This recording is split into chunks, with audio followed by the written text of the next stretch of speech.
बिस्मिल्लाहिर्रहमानिर्रहीम। अस्सलाम वालेकुम प्री 9th क्लास। हम चैप्टर नंबर 3 लोगारिथम वाला वो पढ़ रहे थे जिसका हमने पहला टॉपिक पहले लेक्चर में पढ़ा, साइंटिफिक नोटेशन और ऑर्डिनरी नोटेशन। हमने सीखा कि हमने वैल्यूज को कैसे ऑर्डिनरी फॉर्म से साइंटिफिक फॉर्म में कन्वर्ट करना है और कैसे साइंटिफिक फॉर्म से ऑर्डिनरी फॉर्म में कन्वर्ट करना है। इसी से रिलेटेड हमारे पास एक्सरसाइज नंबर 3.1 है जिसको आज हम करेंगे। उसका क्वेश्चन नंबर 1 ये है कि आपको उसने एक ऑर्डिनरी फॉर्म दी हुई है, जैसा कि व्हाइट बोर्ड पे आपको नजर आ रहा है। क्वेश्चन नंबर 1 का मैंने 7 और 3rd वाला पार्ट लिखा हुआ है। आपको एक ऑर्डिनरी फॉर्म दी है, आपने इसको साइंटिफिक फॉर्म में कन्वर्ट करना है। जैसा कि आप लोग जानते हो कि डेफिनेशन के मुताबिक साइंटिफिक नोटेशन क्या होती है कि वैल्यू को, जो वैल्यू गिवन होगी, जो नंबर गिवन होगा, उसको a into 10 raise to power n की फॉर्म में लिखने को हम साइंटिफिक नोटेशन कहते हैं। इसके साथ मैंने कंडीशन भी लगाई थी कि n जो है वो बिलोंग करेगा इंटीजर से और a जो होगा वो लेस देन 10 होगा, greater than and equal to 1 होगा। आज हम क्या करेंगे, यही वाली वैल्यूज है, इनको हमने साइंटिफिक फॉर्म में कन्वर्ट करना है। अब जैसे मैंने कहा था कि साइंटिफिक नोटेशन में कन्वर्ट करने का मेथड है क्या, ये बात कही थी कि एक स्टेटमेंट लिखवाई थी, एक सेंटेंस लिखवाया था आपको कि हमने जब वैल्यूज को साइंटिफिक नोटेशन से ऑर्डिनरी फॉर्म में और ऑर्डिनरी फॉर्म से साइंटिफिक नोटेशन में कन्वर्ट करना है तो आपने एक बात याद रखनी है। उसका मेथड ये था कि putting the point after the first non zero element. Point मैंने 4 तरह की एग्जांपल उस दिन दी थी आपको। किसी में पॉइंट था, किसी में पॉइंट था ही नहीं, किसी में पॉइंट राइट साइड पे था, किसी में पॉइंट लेफ्ट साइड पे था। जहां कहीं भी पॉइंट उसने दिया हो या ना दिया हो, मेथड इसका यही था कि आपने वैल्यू को, उसके जो पॉइंट होगा उसको उठा के जो फर्स्ट नॉन जीरो डिजिट होगा उसके बाद ले आना है। जैसे कि ये वाला क्वेश्चन है, इसमें 74 दिया हुआ एंड पे जाकर 0.0074 है। आपने क्या करना है, ये वाला पॉइंट जो होगा उसको उठा के यहां ले जाना है 7.4, putting the point after the first non zero digit into 10 raise to power. अब आपने पॉइंट यहां पे यूज किया है, जबकि क्वेश्चन में पॉइंट यहां पे दिया हुआ था। तो क्या जो आपने पॉइंट यहां पे यूज किया है, जहां पे क्वेश्चन का मेथड है, जहां पे हमने पॉइंट यूज करना था साइंटिफिक नोटेशन की डेफिनेशन के मुताबिक, उस वाली पॉइंट और जो पॉइंट उसने दिया था दोनों के दरमियान कितने डिजिट्स हैं, 1 2 3। तो इसका आंसर 3 आ जाएगा, लेकिन नेगेटिव में, बिकॉज ये वाली वैल्यू जो है इसमें एक तो ये है कि पॉइंट जो है वो लेफ्ट साइड पे आ रहा है और दूसरा ये कि ये वाली वैल्यू लेस देन 1 है। तो जो लेस देन 1 होगा नंबर, जो भी वैल्यू लेस देन 1 होगी उसका जो पावर आएगी, उसकी 10 रेज टू पावर n जो होगा, n की जो वैल्यू होगी वो नेगेटिव आएगी। इसमें आ जाओ, इसमें कहीं भी पॉइंट उसने दिया नहीं हुआ, तो हम क्या करेंगे 9.6 इंटू 10 रेज टू पावर 1 2 3 4 5 6 7, तो 10 रेज टू पावर 7 इसका आंसर आ जाएगा। अब ये बाकी जो जीरोस थे वो हमने वो एलिमिनेट कर दिए, बिकॉज पॉइंट के बाद जितने जीरोस आ जाएं वो एंड पे हो या पॉइंट के फौरन बाद हो, अगर तो पॉइंट के फौरन बाद आ रहे हैं तो फिर वो पॉइंट भी खत्म कर देंगे और वो जीरोस भी खत्म कर देंगे। लेकिन क्योंकि इसमें पॉइंट के बाद एक नॉन जीरो आ रहा है तो इसलिए हमने 9.6 लिख लिया। बाकी जितने जीरोस थे वो सारे के सारे हमने स्किप कर दिए, क्योंकि हमने वैल्यूज को साइंटिफिक फॉर्म में लिख लिया है, शॉर्ट फॉर्म में कर लिया है, उसको रिड्यूस कर लिया है। अब उसकी बेसिक जो वैल्यू थी, अब ये जितना क्वांटिटी दी हुई है ये इसका चेंज नहीं होगा, सिर्फ इसकी रिटन फॉर्म होगी वो एक शॉर्ट फॉर्म हो जाएगी। ऐसे ही हमारे पास क्वेश्चन नंबर 2 है, express the number scientific to ordinary form. अब साइंटिफिक फॉर्म में उसने दिए हुए हैं, जिस तरह 9.018 इंटू 10 रेज टू पावर -6 है, यही वाला नंबर है एक। इसको मैंने क्या करना है, ऑर्डिनरी फॉर्म में लिखना है। अब ये नेगेटिव वैल्यू है, इसकी पावर माइनस में है, तो माइनस ये बता रहा है कि पॉइंट जो जाएगा वो लेफ्ट साइड की तरफ जाएगा। ये वैल्यू जो बनेगी वो लेस देन 1 वाली बनेगी इस फॉर्म में। तो यहां पे पॉइंट था, हमने क्या किया 018, ये वैल्यू जितनी गिवन थी ये सारी की सारी वैसे लिख ली, ये पॉइंट था। अब हमने 6 पूरे करने हैं डिजिट, पॉइंट के बाद ये एक 1 हो गया, 1 2 3 4 5 6 और यहां जाकर पॉइंट लगा दिया 0.0। ये पहले वाला जीरो जो मैंने लगाया सिर्फ इसलिए लगा दिया कि ये जो पॉइंट है ये हमारे पास विजिबल हो जाए कि इससे पहले कुछ नहीं है, पॉइंट से पहले कुछ नहीं है, इसलिए मैंने जीरो यूज कर लिया।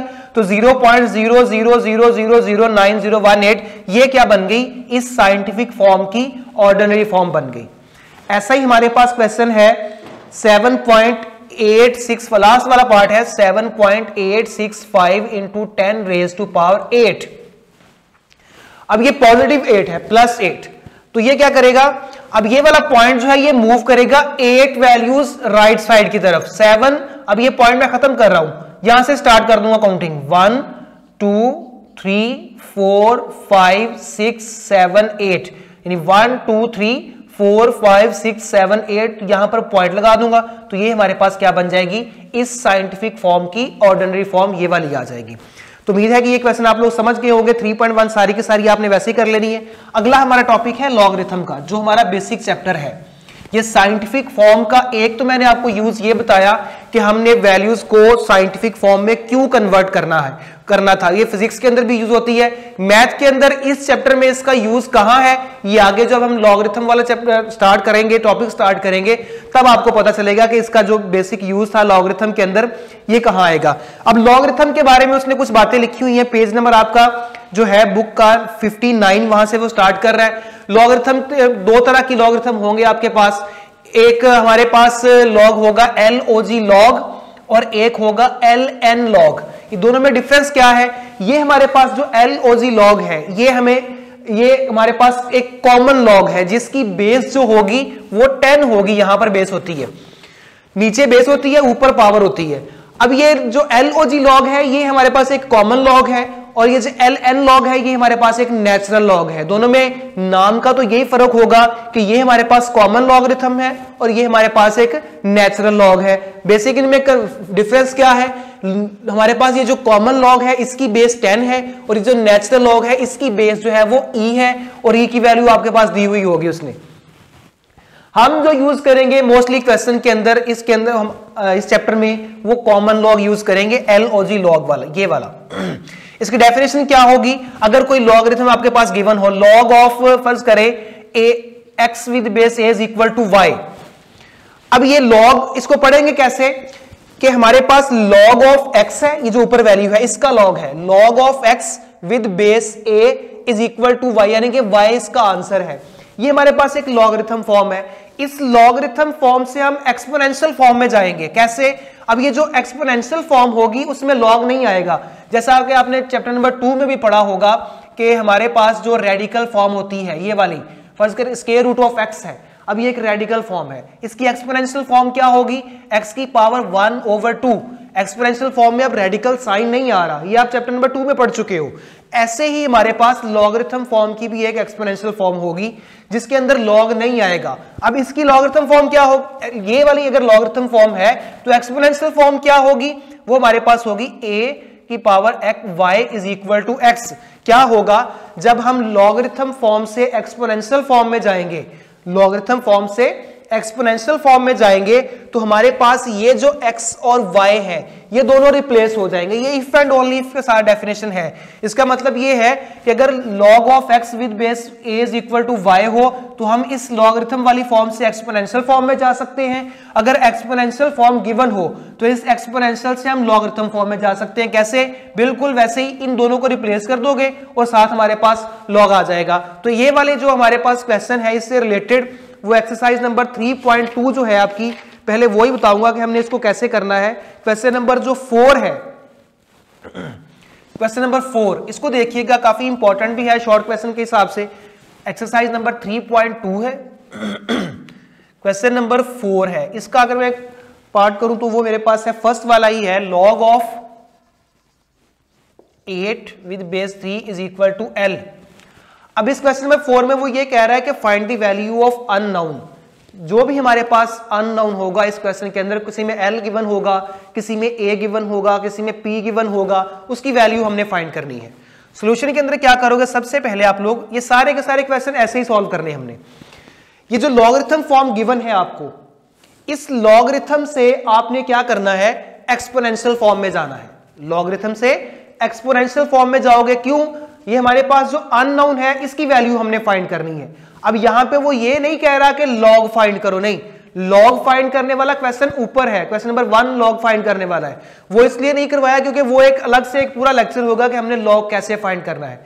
ये इसलिए पहले करवा रहा हूं बिकॉज ये जो अभी मैंने लॉग की डेफिनेशन बताई कि लॉगरिथम से एक्सपोनेंशियल फॉर्म में जाते हैं और एक्सपोनेंशियल से लॉगरिथम फॉर्म में जाते हैं, उससे रिलेटेड यही वाले क्वेश्चन है, आप पहले ये वाले कर लो। तो ये सोल्यूशन जब करोगे लॉगरिथम से हम एक्सपोनेंशियल में जाएंगे। मैंने कहा था कि जब लॉग से एक्सपोनेंशियल में जाते हैं तो लॉग को स्किप कर देंगे, साथ लॉग नहीं लिखेंगे। बहुत सारे बच्चे बार बार यही मिस्टेक करेंगे कि जब लॉगरिथम से एक्सपोनेंशियल में जाएंगे फिर साथ लॉग लिख देंगे। नहीं, वो क्वेश्चन बिल्कुल गलत होगा। तो ये बात आपने अच्छी तरह से समझ लेनी है कि जब लॉगरिथम से एक्सपोनेंशियल में जाओगे तो साथ लॉग नहीं आएगा। तो क्या करेंगे, ये जो बेस होती है वो वही रहेगी 3, ये L और 8 इन दोनों को रिप्लेस कर दोगे।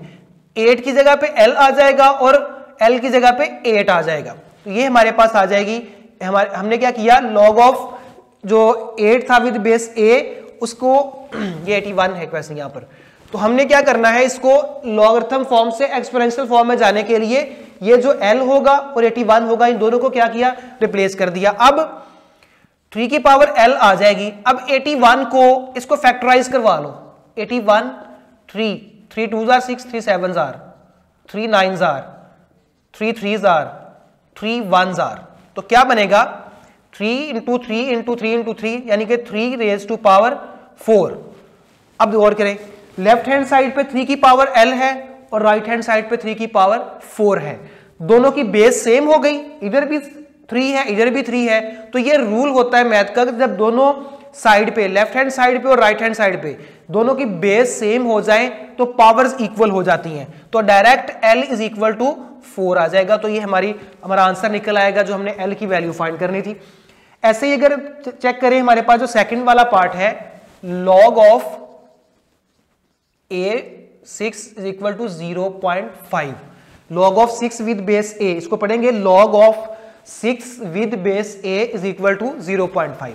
सॉल्यूशन स्टार्ट करेंगे बिल्कुल वैसे ही जैसे हमने ये वाला क्वेश्चन किया था। लॉगरिथम फॉर्म गिवन है, इस लॉगरिथम फॉर्म से हमने एक्सपोनेंशियल फॉर्म में जाना है। तो क्या करेंगे, जो A होगा, जो बेस होगी, वो बिल्कुल वैसे ही आ जाएगी। साथ वाला जो नंबर होगा वो दोनों आपस में रिप्लेस हो जाएंगे। A की पावर 0.5 इज इक्वल टू 6। अब ये एक्सपोनेंशियल फॉर्म है तो इसके साथ लॉग नहीं आएगा। अब A की पावर 0.5, इसको मैं लिख सकता हूं 1/2। 0.5 ऐसे लिखा जा सकता है। अगर इसको कैसे लिखा जा सकता है तो वो भी देख सकते हैं। 0.5 है, इसका अगर पॉइंट खत्म करना चाहो तो ये बन जाएगा 5 1s are 5, 5 2s are 10, तो 1/2 यानी कि 0.5 से 1/2 कैसे आया, is equal to 6 taking square on both side. ये बन जाएगा A की power 1/2 square is equal to 6 square, ये कैंसिल, A की इज इक्वल टू 36। तो ये एक आंसर निकल आएगा बिकॉज इसकी डिमांड यही थी क्वेश्चन नंबर 4 के अंदर कि find the value of unknown. तो आपका क्या होगा काम, आपने एक तो 3.1 सारी की सारी अपनी नीट कॉपी के ऊपर सॉल्व करनी है। सारे क्वेश्चन नंबर 1 के सारे पार्ट एक्सपोनेंशियल फॉर्म जो हमारे पास ऑर्डिनरी फॉर्म थी उससे साइंटिफिक फॉर्म में, और जो साइंटिफिक फॉर्म थी उससे ऑर्डिनरी फॉर्म में जाना है। ऐसे ही क्वेश्चन नंबर जो 4 होगा 3.2 का, इसके जितने पार्ट्स होंगे तकरीबन 4 से 5 हैं, 2 मैंने करवा दिया आपको। बिल्कुल ऐसे ही आपने इनको दोबारा अपनी नीट कॉपी के ऊपर सॉल्व करना है। 3.2 का क्वेश्चन नंबर 4 भी। अगर किसी क्वेश्चन में कोई प्रॉब्लम हो 3.1 के या 3.2 के, अगर किसी बच्चे को कोई क्वेश्चन समझ ना आए तो हमारे साथ कॉन्टैक्ट कीजिएगा, इंशाल्लाह आपकी प्रॉब्लम जो है वो दूर की जाएगी। ओके, अल्लाह हाफिज।